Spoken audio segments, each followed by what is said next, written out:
Magandang araw, Seven Masipag. Magandang araw po, Binibining Rosario. Manatili lamang kayong nakatayo para sa ating maikling panalangin. Miss Mondero, maaari mo bang pangunahan ang ating panalangin?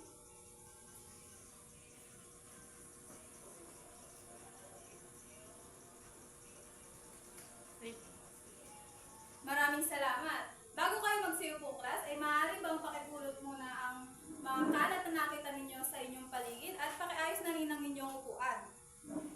Class Secretary, mayroon bang lumibag ngayon sa ating klase? Wala po, ma'am. Mahusay, ako ay nagagalak dahil walang lumibag ngayon sa ating klase. Patunay lamang iyan na kayo ay interesadong matuto sa ating aralin ngayong araw. Ngayon, klase, magkakaroon muna tayo ng balik-aral. Sino ang nakakaalam kung ano ang itinalakay natin kahapon? Yes, Jenny? Ito po ay tungkol sa pisikal na katangian ng Asya. Tama, ito ay tungkol sa pisikal na katangian ng Asya. Ngunit class, ano nga ba ang maaaring implikasyon ng katangian ng pisikal na Asya sa buhay ng mga Asyano? Ma'am, makakaapekto po ito sa mga likas na yaman na matatagpuan sa Asya. Mahusay! Maraming salamat sa iyong kasagutan. Tunay nga kayo ay may natunan sa ating itinalakay kahapon, class. Ngayon ay magkakaroon muna kayo ng aktibidad at ang aktibidad na ito ay tatawagin ko Yaman ko, ihanay mo. Maaari mo bang basahin ang panuto? Mamimili ng 8 estudyante ang guro at ang mga napili ay mamimili ng tig-isang litrato na makikita sa pisara at ilalagay nila ito sa tamang hanay ng uri ng likas na yaman. Mayroon lamang kayong 2 minuto para ihanay ang mga likas na yaman. Maraming salamat. Naunawaan ba ninyo ang panuto, class? Opo.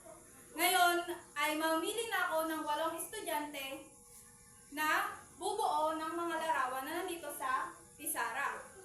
Ang pipiliin ko dito ay si Jenny at si Joanna. Dito naman ang pipiliin ko ay si Maxine at si Jenelyn. At dito naman sa bandang likod ay ang pipiliin ko ay si Toledo at si Ruth. At dito naman sa boys naman si Justin at si Rasnodar. Ngayon class, maaari na bang pumunta dito ang 8 napili ko at mamili ng tig-isang litrato at ihanay nyo ito sa tamang hanay sa tamang uri ng likas na yaman ng Asya. Maaari na kayong magsimula. Meron lamang kayong 2 minuto para ito ay buuin.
yamang lupa, tubig at mineral po. Maaari, malapit na. Meron pa bang ibang ideya, class? Yes? Yes, Oliver? Ma'am, sa tingin ko po ay tungkol ito sa likas na yaman. Tama! Ang tatalakayin natin ngayong araw ay patungkol sa mga likas na yaman ng Asya.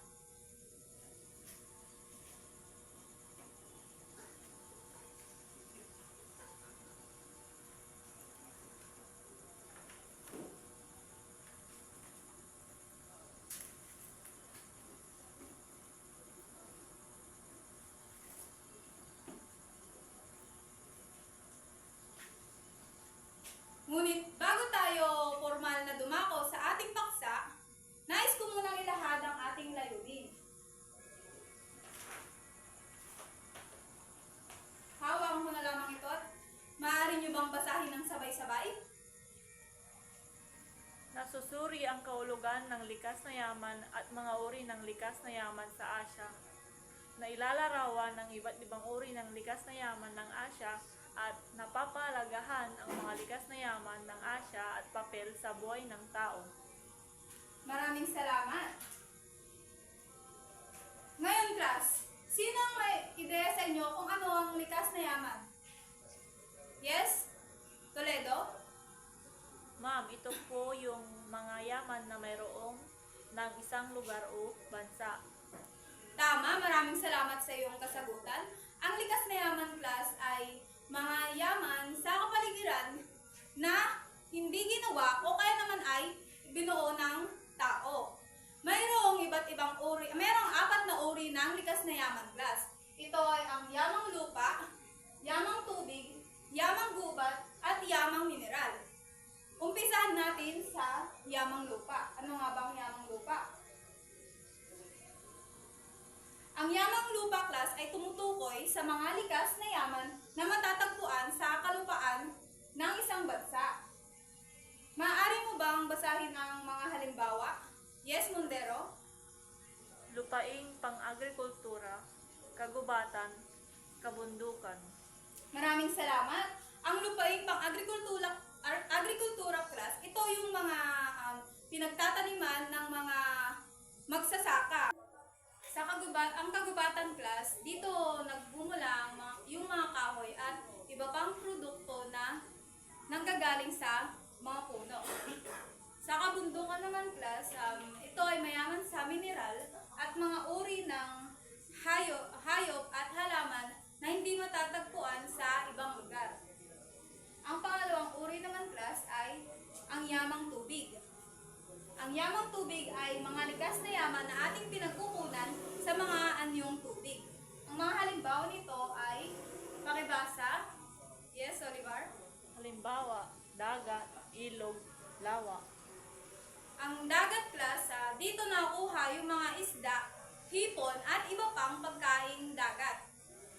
Sa ilog naman, class, dito pinagmumulan ng sariwang tubig na ginagamit sa irigasyon at inumin. Ang lawa naman, class, ito ay nagbibigay ng sariwang tubig at nagsisilbing tahanan at ng iba't ibang uri ng isda. Ang pangatlong uri naman ng likas na yaman, class, ay ang yamang gubat. Ang yamang gubat ay mga yaman na makita natin sa kagubatan. Maaari mo bang basahin ang mga halimbawa? Yes, Jeneline? Halimbawa, puno ng kahoy, prutas at gulay, hayop sa kagubatan. Ang puno ng kahoy, class, ang halimbawa nito ay ang nara, mahogany, yakal na ginagamit sa paggawa ng bahay at iba pang gamit. Ang halimbawa naman ng prutas, class, ay ang durian o rambutan na tumutubo sa gubat at pwede itong kainin. Yung mga hayop naman sa kagubatan, class, ito yung mga agila, yung mga unggoy na bahagi ng biodiversity ng gubat. Ang susunod naman na uri ng likas na yaman, class, ay ang yamang mineral. Ang yamang mineral, class, ay ang mga likas na yaman ng bansa at ito ay hindi gawa ng tao. Maaari mo bang basahin ang halimbawa? Halimbawa, ginto, pilak, at tanso. Ang ginto class, ito yung mahalagang mineral na ginagamit sa paggawa ng mga alahas at mga elektronikong kagamitan. Ang pilak naman class, ito ay yung ginagamit sa alahas, salamin, at ilang kagamitang elemento. Ang tanso naman class, ito ay mahalaga sa paggawa ng mga kable, tubo, at iba pang bahagi ng electrical devices. Naunawaan ba ang apat na uri ng likas na yaman class? Opo, ma'am. Mahusay! Ngayon ay dumako naman tayo sa mga likas na yaman sa rehiyon ng Asya. Ang una na dyan ay ang Hilagang Asya. Maaari mo bang basahin ang Hilagang Asya? Yes, Monica? Pagpapastol at pagpaparami ng mga hayop, torso mula sa kagubatan, caviar at malalaking isda ang panluwas ng rehiyon. Kyrgyzstan ang may pinakamalaking deposito ng ginto.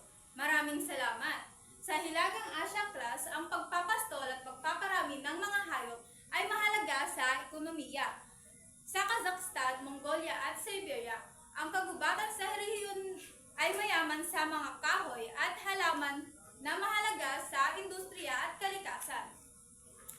Sa coastal areas naman ng Russia at Kazakhstan class, makikita dito ang mga malalaking isda at produktong pangingisda tulad ng caviar na nagbibigay ng kita sa mga komunidad.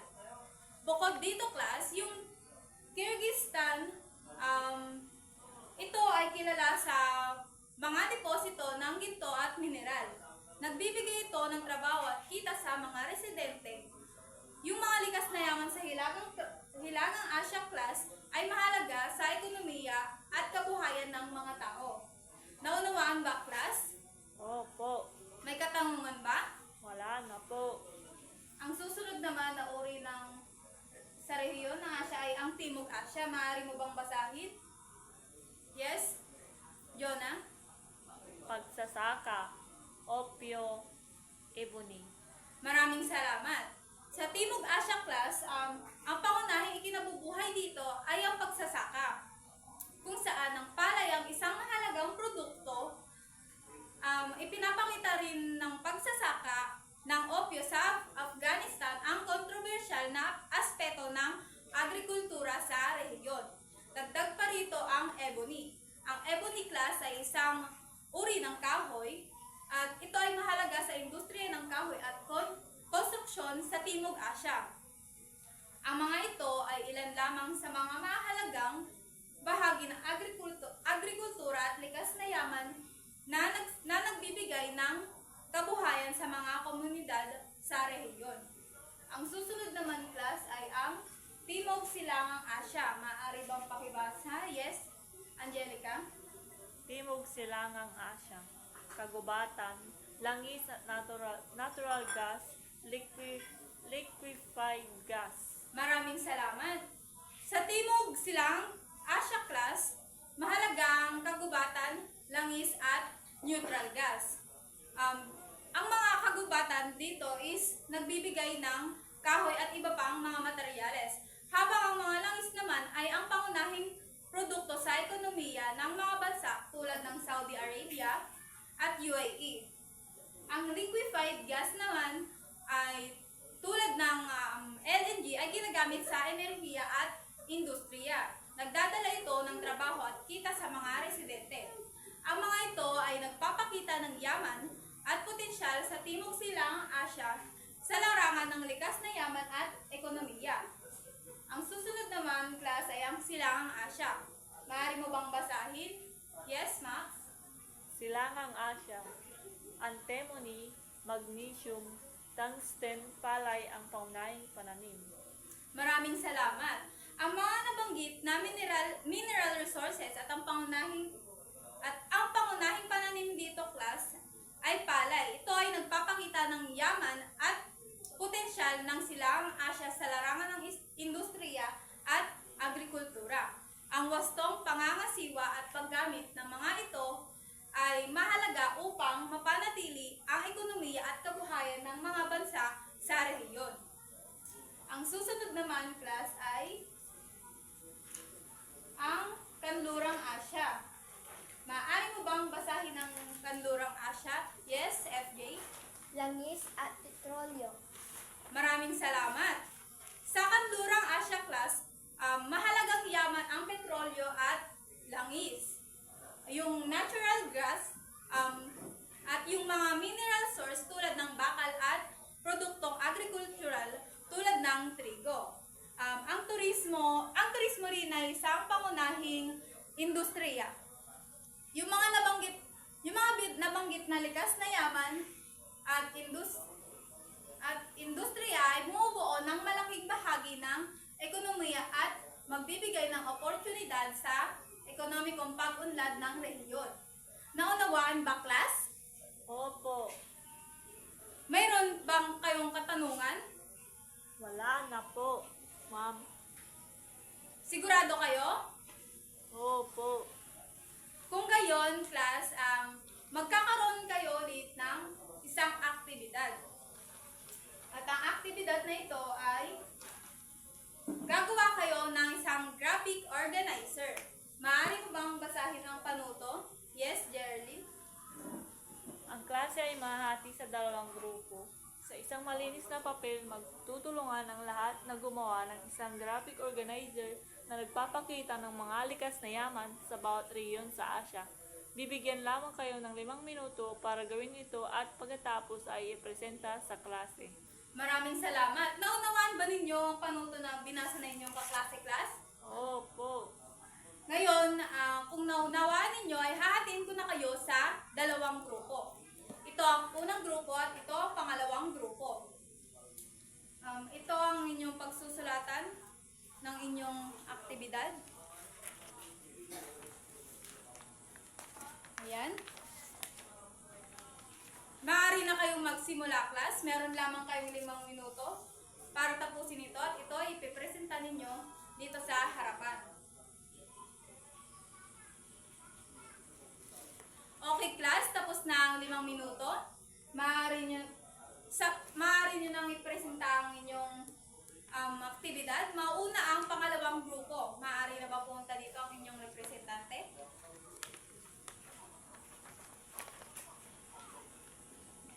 Ito po ang aming graphic organizer. Ang likas na yaman sa rehiyon ng Asya ay ang Hilagang Asya, Timog Asya, Timog Silangang Asya, Silangang Asya at Kanlurang Asya.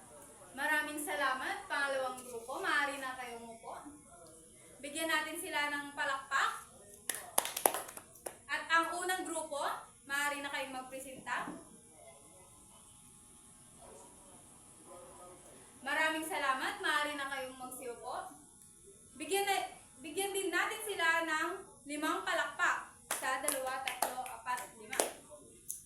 5. Ngayon, class, base sa inyong naging aktibidad, ano sa tingin ninyo ang kaugnay nito sa ating itinalakay na aralin? Yes, Monica?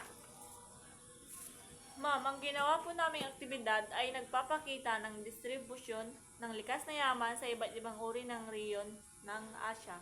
Maraming salamat. Tama. Pangalawang katanungan ay, sa tingin ninyo, bakit mahalaga ang mga likas na yaman sa isang bansa at ano nga ba ang papel nito sa buhay ng tao? Yes, Jenny?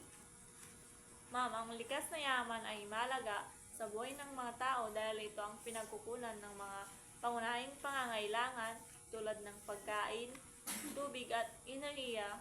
Ito po ay mahalagang papel sa buhay ng tao sapagkat pinapanatili nito ang balanse ng kalikasan at nagbibigay ng tirahan sa iba't ibang uri ng hayop at halaman. Mahusay. Maraming salamat sa iyong kasagutan. May katanungan pa ba kayo, class? Wala na po. Sigurado kayo? Opo. Kung gayon, para malaman ko kung kayo nga ba ay may natutunan ngayon sa ating itinalakay, magkakaroon kayo ng isang maikling pagsusulit. Bilugan niyo lamang ito, class.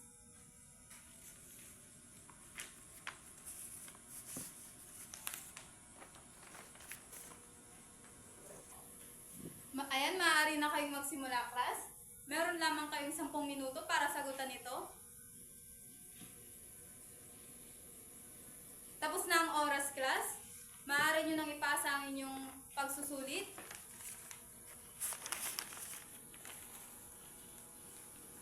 Ayan. Bago ako tuluyang magpaalam ay magkakaroon muna tayo bibigyan ko muna kayo ng isang kasunduan. Basahin ang susunod na aralin sa inyong libro mula pahina 57 to 63. Naunawaan ba, class? Opo, ma'am. Maraming salamat, 7 Masipag.